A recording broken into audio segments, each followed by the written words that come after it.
Chiedono aumenti salariali e il rinnovo di un contratto che aspettano da oltre 12 anni. CGIL e CISL-UIL hanno indetto uno sciopero generale dei lavoratori della sanità privata il 20 settembre con presidio a Negrar.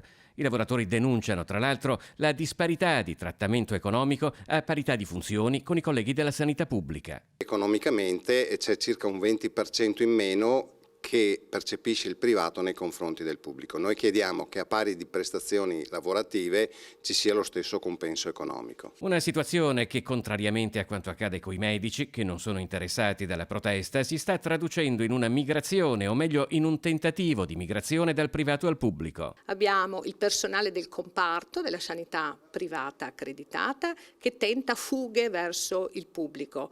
Per fare un esempio, 120 infermieri dell'ospedale Sacro Cuore di Negrar hanno partecipato alla selezione per il posto di infermiere presso l'azienda ospedaliera di Verona. Le strutture della sanità privata accreditate in Veneto sono complessivamente 27 con 3.705 posti letto.